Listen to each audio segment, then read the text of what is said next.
السلام عليكم ورحمة الله وبركاته. أهلا بكم في قناة أم عبد الله للطب النبوي والفيديوهات المتنوعة. أختي الكريمة، أختي الحبيبة، أخواتي الأحباء الكرماء الأعزاء الأفاضل، كيف حالكم يا حبايبي؟ يا رب تكونوا بخير وسعادة إن شاء الله، وكل السعادة وكل الخير كله في تقوى الله وطاعة الله.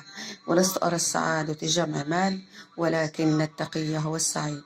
أختي الكريمة، أختي الحبيبة، أخواتي الأحباء الكرماء الأعزاء الأفاضل، إن شاء الله النهاردة حبيبي هنتكلم عن فوائد الجوافة. وقبل يا حبيبي أن نبدأ سمعان هذا الفيديو، يا ريت يا حبيبي تشجعونا وتدعمونا بالاشتراك والإعجاب، وتفعلوا زر الجرس وشيروا الفيديو ليصلكم منا كل جديد إن شاء الله بأمر الله سبحانه وتعالى، بعد الصلاة على النبي صلى الله عليه وسلم. أختي الكريمة، أخواتي الأحباء الكرماء الأعزاء الأفاضل، هنتكلم النهاردة حبايبي عن فوائد الجوافة. وفوائد الجوافة كتير، هنتكلم عنها باختصار. نتكلم كتير عن الجوافة. من فوائد الجوافة يا حبايبي، تقوي الجهاز المناعي. من فوائد الجوافة تحمي من السرطان. من فوائد الجوافة تقلل ظهور التجاعد. من فوائد الجوافة تقلل نسبة ضغط الدم وتحافظ على صحة القلب. من فوائد الجوافة تقلل نسبة الكوليسترول في الدم. من فوائد الجوافة تحسن صحة الجهاز الهضمي.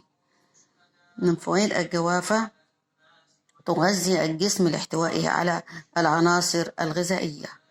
مفيدة الجوافة مفيدة جدا جدا لعلاج الصدر. مفيدة الجوافة مفيدة جدا للسعال والبرد والإسهال. مفيدة الجوافة مفيدة جدا للكحة والسعال الديكي.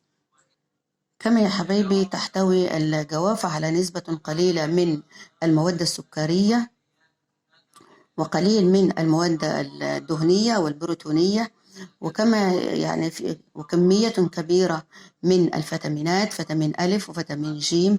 كما تحتوي على أملاح معدنية أهمها الكالسيوم والحديد والفسفور. فوائد الجوافة الطبية يا حبيبي مفيدة جدا، مفيدة جدا جدا لمرض البول السكري لاحتوائها على نسبة قليلة من السكريات. من فوائد الجوافة مفيدة جدا لعلاج السعال والبرد. من فوائد الجوافة يعني ممكن طريقة كمان تأخذ يا أختي ورقات نظيفة من أوراق الجوافة وتغلى في كوب من الماء لمدة كافية للإضرار الورق مما بها من عناصر، ويحلى كوب من هذه المغلى بعسل نحل ويؤخذ على الريق. مفيد جدا، يهدي، مفيد جدا، فهي تهدي جيدا الكحة والسعال الديكي. كما أنها مفيدة جدا لعلاج الإسهال. فوائد الجوافة يا حبيبي فوائد يعني مفيدة جدا للأطفال والكبار والصغار، مفيدة جدا للبرد، مفيدة جدا للسعال والبرد والإسهال. مفيد الجوافة يعني لاحتوائها الثمرة على قلف من الأشجار، وهي مادة قابضة تفيد في علاج الإسهال وخاصة عند الأطفال.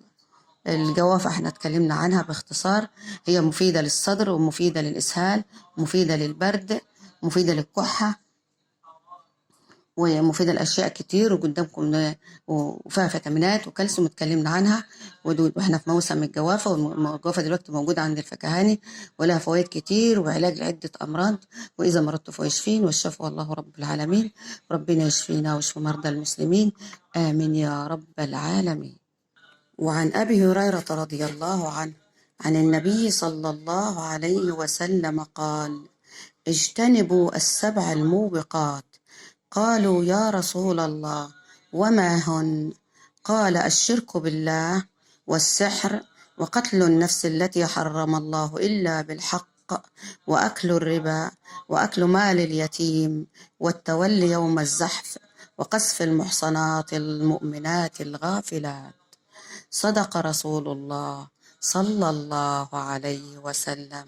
وإذا سمعتم الفيديو يا حبايبي بالله عليكم لا تنسوا الاشتراك والإعجاب وتشيروا الفيديو وتفعلوا زر الجرس ليصلكم منا كل جديد إن شاء الله بأمر الله سبحانه وتعالى.